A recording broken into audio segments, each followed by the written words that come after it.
गुरुजी जी। मैं कश्मीर से हूँ। कश्मीर। जी जी, अब मैं प्रयागराज में रहता हूँ 20 साल से। जी। सबसे पहले आपका और अधीक्षक महोदय का बहुत बहुत धन्यवाद, जिन्होंने हम लोगों को इंसान समझा। बाहर की दुनिया से जब भी कोई जेल में आता तो बाहर की दुनिया से, बाहर के समाज से कट जाता है, जी। हीन भावना से देखा जाता है। जी। मगर अधीक्षक महोदय ने आपको यहाँ लाके हम लोगों को आज एहसास कराया कि हम लोग भी इसी समाज का एक हिस्सा हैं। बिल्कुल। इसके लिए बहुत बहुत धन्यवाद। आपसे जानना चाहता था मैं, जी।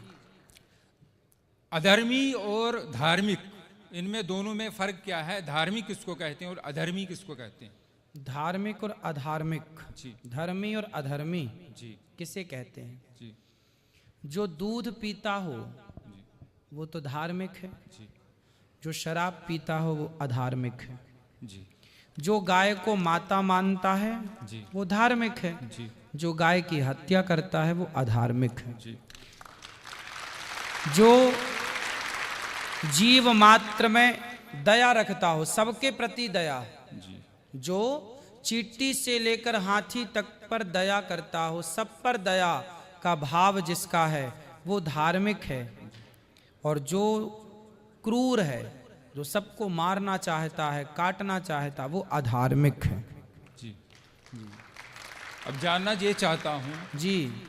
कि बताया जाता है, आप ही कहते हैं कि किसी की हत्या या किसी के बुरा नहीं सोचना चाहिए। जी।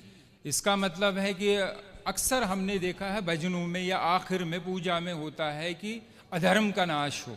हाँ। तो अधर्म में कौन लोग आते हैं? अधर्म में वही सब लोग आते हैं जो गलत काम करते हैं, मतलब पूरी दुनिया में। जी। तो उनका नाश करना, ये कहना ये उचित है? क्या नाम है आपका? हयात मोहम्मद शौकत। हयात मोहम्मद शौकत जी। हम हिंदुओं के यहाँ भैया जयकारा लगती है अधर्म का नाश हो, जी। अधर्मी का नाश ना हो। अधर्मी नहीं, अधर्म का नाश हो। जो व्यक्ति के अंदर अधर्म है, जैसे आप शराब पी रहे हैं, जी, जी। तो आपका नाश ना हो, आपके अंदर जो शराब पीने की गलत आदत है उस अधर्म का नाश हो, व्यक्ति का नाश नहीं। समझो आप, जी। व्यक्ति का नाश नहीं बोला गया, जी जी व्यक्ति का नाश हो ऐसा नहीं, अधर्म का। अधर्म मतलब अधर्म करने वाले, जैसे अधर्म गलत सोच, गलत विचार। जैसे दूध पीना धर्म है, शराब पीना अधर्म है। तो शराब मत पी भैया, पी रहा है तो छोड़ दे और दूध पर आ जा। तो अधर्म का नाश हो का मतलब है व्यक्ति का नाश नहीं, व्यक्ति के भीतर की बुराई। इसलिए तो सनातन संस्कृति श्रेष्ठ है मेरे भाई, कि हम हिंदू, हम सनातनी व्यक्ति का नाश नहीं चाहते, उसके अंदर की बुराई का नाश चाहते हैं। थोड़ा सा और समझ चाहूँगा मैं। जी। अगर आपकी नज़र में इसका अर्थ मैं इतना समझा हूँ, बड़े ही मतलब रेस्पेक्टली आपसे कह रहा हूँ मैं, जी। कि सनातन धर्म बहुत अच्छा है। जी। इसका अर्थ यही समझ पाया हूँ मैं। जी। जी। कि इसमें किसी की हत्या नहीं चाहते। बिल्कुल बिल्कुल। फिर हमारा देश ऐसा क्यों नहीं करता? हथियारों पे करोड़ों नहीं अरबों रुपया खर्च किया जाता हथियार खरीदने के लिए। ठीक है। किस लिए खरीदा जाता है हथियार जी। गुरुजी? जी। कि हम दुश्मन से अपनी सुरक्षा करें। बिल्कुल बिल्कुल। फिर ऐसा क्यों नहीं करते कि हम लोग सबको कहें, अगर मुझे कोई मारने आए, जैसे आप कहते हैं कि हत्या पाप है, अगर मुझे कोई मारने आए, कत्ल करने आए, क्या मैं उससे ये कहूं कि भैया मैं सनातनी हूं, तुम मुझे मार दो मगर मैं तुम्हारे ऊपर हाथ नहीं उठा सकता? ना, इसकी परिभाषा समझनी पड़ेगी। हमारे हाथ में यदि माला है तो समय आने पर भाला भी हो सकता है। यदि हमारे मन में, देखिए हमारे हृदय में दया है, हमारे हृदय में जी। दया है, कायरता नहीं है। हम आपको देखेंगे कि आप दया के योग्य हैं तो आप पर दया करेंगे, और यदि देखेंगे कि आप दया के योग्य नहीं हैं तो घर में घुस के हनुमान जी लंका भी जलाते हैं। नहीं, मुझे अभी सवाल करना है बेटा। हम यहाँ जेल में जी। सब लोग जितना प्यार से, सद्भावना से जेल में रहा जाता, मुझे लगता आजकल बाहर की दुनिया में नहीं रहा जाता। बिल्कुल सही कह रहे हैं आप। मगर यहाँ 2-3 दिन से मैं देख रहा हूँ, जैसे आप भी थोड़ा सा ये कह रहे हैं कुर्बानी की बात उठी जी जी कि कुर्बान हत्या, बार बार यही बात आ रही है। जैसे मैंने आपसे कहा है कि अगर कोई भी, अगर हम अपने देशवासी सब लोग या के यहाँ के हमारे जो बड़े हैं, नेता हैं, प्रधानमंत्री हैं, वो अगर सब दूसरे देशों से फिर कहे कि भाई हमें हथियार नहीं खरीदने, हम सनातनी, हम किसी को नहीं मारेंगे, तुम भी हमसे दुश्मनी ना रखो। मारेंगे की बात नहीं है जी। हमारे भगवान श्री कृष्ण ने अर्जुन हथियार डाल दिए थे, जी मैं महाभारत नहीं लड़ूंगा। जी आपने महाभारत के बारे में कुछ सुना है? अर्जुन के बारे में कुछ सुना है? हल्का हल्का थोड़ा सा। अर्जुन नाम के एक हमारे यहाँ भक्त हुए हैं, उन्होंने महाभारत का युद्ध हुआ तो उन्होंने हथियार डाल दिए कि जी मैं युद्ध नहीं करूंगा, क्योंकि सामने मेरे गुरु हैं, मेरे पितामह हैं, मेरे अपने भाई हैं, मैं उन पर कैसे धनुष चलाऊंगा, बाण चलाऊंगा। तब भगवान ने कहा तू क्षत्रिय है, कर्मण्येवाधिकारस्ते मा फलेषु कदाचन, तू कर्म कर, तू क्षत्रिय है, क्षत्रिय का धर्म है युद्ध करना। हम बेवजह किसी को नहीं मारते भैया, हम बेवजह किसी चींटी को भी, हमारे यहाँ दाना डालने की परंपरा है, कुत्ते को रोटी देने की परंपरा है, गाय को रोटी देने की परंपरा है, कबूतरों को, पक्षियों को दाना डालने की परंपरा है। बेवजह किसी को नहीं मारते, पर कोई छेड़ता है तो छोड़ते भी नहीं है। बेवजह मैं मानता हूँ कि नहीं मारा जाता, किसी भी धर्म में नहीं। हाँ, हमारे कुरान में भी लिखा है कि एक मानव की हत्या पूरे मानवता की हत्या है। बिल्कुल। सब धर्म, ये आप भी मानते होंगे कि कोई भी धर्म किसी को मारने की इजाजत नहीं देता। बिल्कुल, बिल्कुल। धर्म कोई भी बुरा नहीं। हाँ, अगर मैं शराब पी रहा हूँ इसका मतलब नहीं कि मेरा धर्म बुरा है। जी जी। अगर कोई मेरा हिंदू भाई कोई गलत काम कर रहा है, इसका मतलब मैं उंगली उसके धर्म पे नहीं उठा सकता। बिल्कुल, उसका व्यक्तिगत सोच है, जी, व्यक्तिगत जी। उसकी गलती है। बिल्कुल बिल्कुल। मगर एक बात मैं बता दूं कि अगर एक प्रोफेसर एक दूसरे क्लास के, सेकंड क्लास के बच्चे को 12th क्लास का सवाल पूछे, हाँ, तो क्या वो जवाब दे पाएगा गुरुजी? बिल्कुल नहीं दे पाएगा। सही है। इसी तरह आप जितने ज्ञानी हैं, मगर यहाँ प्रश्न ऐसे लोगों से, हम बेचारे, हम तो जेल में बंद जी, और इतने ज्ञानी नहीं हैं, जी जी। तो उससे गलत सोच, कुछ जगह थोड़ा गलत मैसेज जाता है कि नहीं हमारे धर्म में, अगर जैसे कुर्बानी की बात लीजिए आप, हाँ, कुर्बानी जो ईश्वर, जिसको अल्लाह मैं कहता हूँ, आप ईश्वर कहते हैं, जो अदृश्य है, जी जी जी, जिसने इस पूरी सृष्टि का निर्माण किया है, बिल्कुल, सब कुछ मेरे लिए, पानी, खाना, जो कुछ अन्न मुझे दिया है उसी ईश्वर ने दिया है। जी जी। पानी, जल दिया है उसी ईश्वर ने दिया है। बिल्कुल। माफी बिल्कुल। चाहता हूं कि मेरी हिंदी इतनी अच्छी ना नहीं ना, है, आप अच्छा बोल रहे हैं भैया, बहुत अच्छा बोल रहे हैं आप। जो कुछ भी इस धरती पे है एक मनुष्य के लिए दिया है। जी जी अब मैं इतनी बात जानता हूं कि अगर वही ईश्वर जी, और एक तरफ मेरे पिताजी हों जी। और एक प्रश्न करें कि एक मैं तुमसे कुछ चाहता हूं, और मुझे उस टाइम किसकी माननी चाहिए? अपने देखिए, पिता की कि ईश्वर की? या मैं आपसे सवाल नहीं कर रहा हूं। हाँ, मेरी नजर में मुझे उस टाइम उस ईश्वर की माननी चाहिए जिसने ये सारी धरती, जिसने सारी फैसिलिटीज मुझे दी हैं। जी, तो मेरा ईश्वर, मेरा अल्लाह मुझसे कह रहा है हाँ। कि देखो मैंने तुम्हारे लिए सब कुछ दिया है, बिल्कुल। तुम्हारे इतने प्यारे माँ बाप दिए, सब कुछ दिया है, जी। और सब कुछ मेरा ही है। चाहे इस दुनिया में बकरी, जो भी जानवर भी हैं, वो भी मेरे हैं। जी। अब तुमसे मैं कुछ मांगता हूं, अच्छा, तुम मेरे लिए कुछ दान कर सकते हो।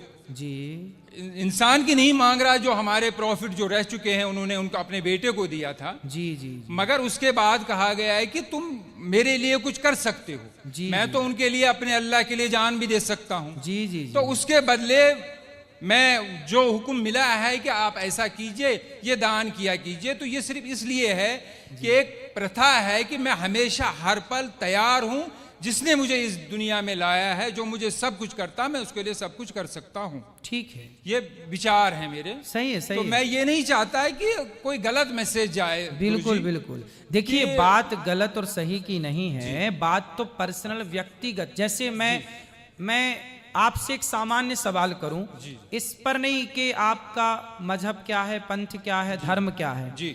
हम धर्म, मजहब, पंथ को थोड़ी देर के लिए अलग करके, और एक इंसानियत के नाते, हम भाई भाई के नाते एक बात कर लें आपस में, और एक जरा सा विचार कर, आप मेरे से पूछिए कि बताइए कि क्या किसी की हत्या करना सही है, तो मैं बोलूंगा भैया नहीं।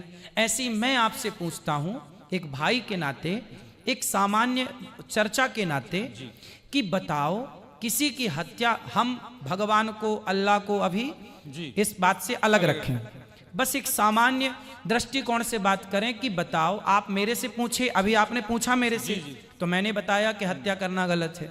अब मैं आपसे पूछ रहा हूं कि बताइए, क्या किसी की हत्या करना सही है? मैं इसका उत्तर ये दूंगा कि ये निर्भर करता है परिस्थिति पे। यहाँ जितने भी मेरे भाई मर्डर में आए हैं, किसी ने खुशी से नहीं किया, बिल्कुल, कोई परिस्थिति ऐसी उत्पन्न हुई, बिल्कुल, या कोई दुश्मनी थी, कोई किसी को। एक अभी आया है आखंड, जो हमारा हिस्सा है, 2 दिन पहले की बात है, हाँ, उसकी बहन को किसी ने बलात्कार किया था।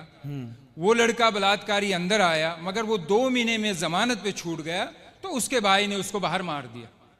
मैं ये नहीं कह रहा हूं कि वो हत्या सही है, करना सही है, मगर परिस्थिति ऐसी होती है। और एक अफसोस की बात है, ये यहाँ में प्रशासन की, कौन से प्रशासन, जो बाहर का कानून व्यवस्था हमारी बिल्कुल, है, बिल्कुल, कि वहाँ गरीब बेचारा तो मारा जाता है, अमीर पैसा देके निकल जाता है। इस देखो, ये आपने भी देखा हो। आपने अभी बताया कि जैसी परिस्थिति में किसी ने मर्डर कर दिया, जी, जी। परिस्थिति में किसी ने गलत किया, जी।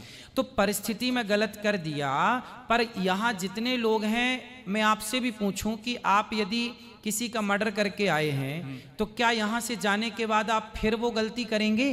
नहीं, तो मगर वही, अगर नहीं, अगर परिस्थिति वैसी, मुझे अगर कोई मारने आएगा तो मैं तो मारूंगा। हाँ, लेकिन यूं ही आप तो किसी की चढ़ाई नहीं करेंगे ना। ऐसे तो पागल नहीं है ना कि हम किसी को भी, जैसे कहा बस गया वही कि तो है कि मजबूरी मैं थी। चींटी को भी पैर मतलब देख के, बिल्कुल, फिर बिल्कुल, करोड़ों की कंपनियां ऑल आउट क्यों बेचती है? वो मच्छरों को मारने के लिए दवाई क्यों देती है? कॉकरोच को मारने की दवा क्यों देती? जी, उस पर बैन लगा दे फिर सरकार, जी, क्योंकि वो तो दवाई बेचती है और करोड़ों रुपए कमाती है फिर कंपनी। तो किसानों को, अगर यही है सनातन धर्म में कि नहीं मारना चाहिए, हाँ। मैं अपने प्रधानमंत्री से अपील करता हूँ, गुजारिश करता हूँ कि ऐसी कंपनियों को बंद कर दो जो इन जीव जंतु के मारने की दवाई देती है। देखो, जितने की जरूरत है, अब जैसे हमारे यहाँ 5 जो छोटे छोटे पाप हैं, जैसे हम झाड़ू लगाते हैं तो बहुत सारे चींटियां मर जाती हैं। हम लोग बारिश गर्मियों में घड़ा में पानी भरते हैं तो ठंडक के कारण बहुत सारी चींटियां आती हैं, मर जाती हैं। हम लोग लकड़ी और कंडा समझते हैं, गाय का सूखा गोबर, जी जी, उसको ओपले बोलते हैं। क्या बोलते हैं आप? ओकले। ओपले। जैसे घर में चूल्हा, आजकल तो गैस का जमाना है, आज के 100 साल पहले लोगों की रोटियां घर के चूल्हे पे बनती थी। चूल्हे पर लकड़ी और कंडा, ओपला लगाया जाता था। उस ओपले में बहुत सारे जीव जंतु होते थे कि नहीं? तो वो मारे जाते थे जब हम रोटी बनाते थे। तो ऐसे कुछ सामान्य पाप हैं जो हमसे नित्य होते हैं। जैसे हम चल रहे हैं, चींटियां मर जाती हैं। किसान खेत में चने बोता है, इल्ली लग जाती है तो दवाई का छिड़काव करके इल्लियों को मारना पड़ता है। मारना पड़ता क्योंकि वहां मारने की इच्छा नहीं है, वहां पर मजबूरी है। बात समझ रहे हैं? किसान यदि इल्ली ना मारे तो इल्ली पूरी फसल मार देगी। यदि आप लकड़ी और कंडे की, चींटी और लकड़ी और कंडे के जीवों के लिए सोचें तो आप भूखे मर जाएंगे, रोटी बना ही नहीं पाएंगे। तो जो सामान्य पाप होते हैं आपसे, हमसे, वो जानकर नहीं करते हम, वो मजबूरी है। बात समझ रहे हैं आप? वो मजबूरन करना पड़ता है। हम किसी को यूं ही नहीं मारेंगे, मजबूरन हमें, हमारी सेना बंदूक लिए घूम रही है ना, कि मजबूरन जरूरत पड़ने पर अटैक होगा। उसी तरह से हम जानबूझकर किसी को नहीं मारते, मजबूरी पे मारना पड़ता है इल्ली को, मच्छर को, मक्खी को। उसी तरह मजबूरी है तो इनको मारा गया। हम बेवजह नहीं मारते किसी को। बात ये नहीं है कि आप क्यों मारते हैं, बात ये है कि वे वजह क्यों मारते हैं। बस बात ये है, वे वजह। वही मैं भी कह रहा हूं ना कि ये गलत धारणा है कि हमारे धर्म में शायद किसी को बिला वजह मारा जाता है। जी। ऐसी धारणा बाहर न जाए। हर धर्म, कोई भी धर्म नहीं सिखाता। हाँ, बस बात भाई यही है। ताली बजा रहे हैं कि आपकी बात पे सही बात है, मगर किसी भी धर्म में, हमारे धर्म में अगर ये, मुझे एक जिसको लाइफ साइकिल कहते हैं, जीवन चक्र, कि ये चीजें हैं। अगर पेड़ काटना भी पाप है, हाँ, मगर रबर, अगर पेड़ ना काटा जाए, रबर ट्री जो होता है, तो गाड़ियों के टायर नहीं बनेंगे। बिल्कुल। वो आवश्यकता है, जिस गद्दी पे आदमी बैठ, आवश्यकता है। बिल्कुल। तो रीजन है, मगर जब मारा जाएगा, जब वो जानवर काटा जाएगा, तभी उसकी खाल निकलती है, तभी उसको बहुत से लोगों का जीवन चलता है, जूते चमड़े का कारोबार ये सब चलता है। तो उसी ऊपर वाले ने दिया है, उसी ने अगर हमें परमिशन दी है कि आप इसको मार के कुर्बानी या खा सकते हैं, तो इसमें मेरी नजर में कोई गलत बात नहीं। ठीक है, आप यदि रीजन दे रहे हैं तो ठीक नहीं, है। रीजन मैं आपकी बात को काट नहीं रहा हूँ, साइंटिफिकली एक प्रूफ है। हाँ। गुरुजी आखिरी बात कर रहा हूँ जी जी जी। कि जो शाकाहारी जानवर होता है उसके जो टीथ होते हैं, दांत होते हैं, वो सपाट होते हैं जी। और जो मांसाहारी होता है, चाहे वो कुत्ता हो चाहे वो शेर हो, जो मांस खाता है जी जी उसके 4 दांत नोकीले होते हैं जी। मगर ऊपर वाले ने मनुष्य को भी 4 नोकीले दांत दिए हैं। रीजन यही है कि अगर सिर्फ दुनिया में, सिर्फ मैं मुसलमानों की बात नहीं कर रहा हूं, अमेरिका में क्रिश्चियन है, जूस हैं, जितने भी धर्म हैं, सब में खाया जाता है। क्या मांस? जी नहीं तो मांस खाया, और हर किस्म का मांस खाया जाता है। मांस खाना सही मानते हैं आप? जब परमिशन, जब मुझे मेरे ईश्वर ने, जिसने मुझे जना है, उसने परमिशन दी है, तो तब हाँ, तो मैं कोई बात मानूंगा। आपके हिसाब से सही है, पर हम हिंदुओं के हिसाब से, हम देखो मांसाहारी जो कुत्ता होता है ना, जितने भी मांसाहारी जानवर हैं वो जिह्वा से पानी पीते हैं। कुत्ता चाट कर पानी पीता है, शेर चाट कर पानी, बिल्ली चाट कर। लेकिन जो शाकाहारी जानवर हैं, बकरी है, गाय है, ये होंठों से, मुंह से पानी पीते हैं। अब आप बताइए कि आप मुंह से पानी पीते हैं कि जिह्वा से चाट कर पानी पीते हैं? फिर दांत नहीं, दांत का भैया सुनो, दांत का, मेरा सिर्फ इतना कहना है कि जैसे आपने कहा कि आपके हमारे धर्म में मेरे ईश्वर एक ही है। हाँ, उसने जब परमिशन दी है मुझे, आप कह रहे हैं कि आपको नहीं, मगर ये तो नहीं होना कि दुनिया में ये भावना हो कि नहीं ये धर्म अच्छा, बाकी धर्म अच्छे नहीं। देखिए हमारा जो सनातन धर्म है जी, उस जैसे आपके धर्म में तो ये कहा जाता है कि जैसा आप ही बता रहे हैं कि आपके यहाँ मांस खाना सही मानते हैं वो लोग, हमारे यहाँ मांस खाना सही नहीं मानते। हमारे यहाँ किसी भी मंदिर में जो मनमाने ढंग से बकरा बकरे की बलि चढ़ाते हैं मंदिरों में, वो गलत चढ़ाते हैं, हम लोगों से गलत मानते हैं। हमारे यहाँ मंदिरों में 56 भोग लगता है भगवान को, बढ़िया दाल चावल खीर पूड़ी सब्जी बादाम काजू पिस्ता, इनका भोग लगता है। जब हमारे यहाँ ये कहा जाता है कि जब खाने को 56 भोग हैं तो क्यों अपने स्वाद के लिए किसी की हत्या की जाए, इसलिए हिंदू लोग मांस नहीं खाते। ये अपनी अपनी विचारधारा है। आप खाते हैं तो उसमें आपकी अपनी विचारधारा है, हम लोग नहीं खाते उसमें हमारी अपनी विचारधारा है। अब ये देखना है कि किसकी विचारधारा श्रेष्ठ है। यदि श्रेष्ठता का निर्णय किया जाएगा तो ये देखा जाएगा, और निर्णय नहीं करना तो अपनी अपनी जगह सब ठीक है। जी यही मैं कह रहा हूँ। आखिरी बात, हाँ, जैसे आपने कहा कि मैं आपके धर्म को इसलिए बुरा नहीं कह सकता ना कि ये लोग देखो मांस नहीं खाते, तो दूसरा धर्म वाला ये क्यों कहे कि देखो ये मांस खाते इसलिए बुरा है। फिर मेरी नजर में भी बहुत ही निम्रता से मैं आखिरी बार कहता हूं कि जैसे मेरी नजर में शंका सवाल उठते हैं, हाँ, कि ये शायद मुझे पता चला कि शायद आपने जवाब दिया है। जी, हमें बचपन से सिखाया जाता है कि चोरी, मैं सब भाइयों से, कोई मेरे दिल में कोई ऐसी बात नहीं है। नहीं आप बिल्कुल बात करिए भाई की तरह। कोई चोरी 5 पैसे की हो या 5 लाख की चोरी होती है, बचपन से स्कूलों में भी सिखाया। बिल्कुल बिल्कुल बिल्कुल। फिर क्यों एक चीज, भगवान कृष्ण जी के बहुत से गुण होंगे, मगर बार बार ये माखन चोर क्यों कहा जाता? हर बच्चा चोरी करता, इसका मतलब ये नहीं कि मेरा बच्चा बचपने में चीनी चुराता था तो मैं उसको बड़ा होके उसकी शादी भी होगी मैं उसको कहूँगा ए चीनी चोर, अबे चीनी चोर। सुनिए सुनिए सुनिए, तो क्या है ये तो मेरे दिल में अजीब ना आता नहीं, चोर क्यों मैं कहा उत्तर जाता? दे दूं आपको। आपने बोला 5 पैसा चुराए या 5 लाख चुराए, पर भगवान कृष्ण हमारे माखन चुराते हैं। माखन ना 5 पैसा है ना 5 लाख, खाने पीने की चोरी नहीं मानी जाती। वही मैं भी कह रहा हूँ, मगर फिर और हमारे यहाँ भगवान कृष्ण को ना चित्त चोर कहा गया है। क्या कहा गया है? चित्त चोर। चित्त चोर, चित्त मतलब हृदय।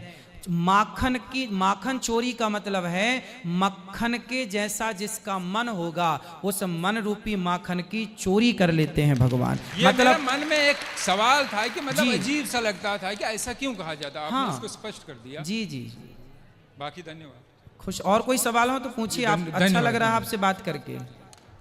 खुश रहे।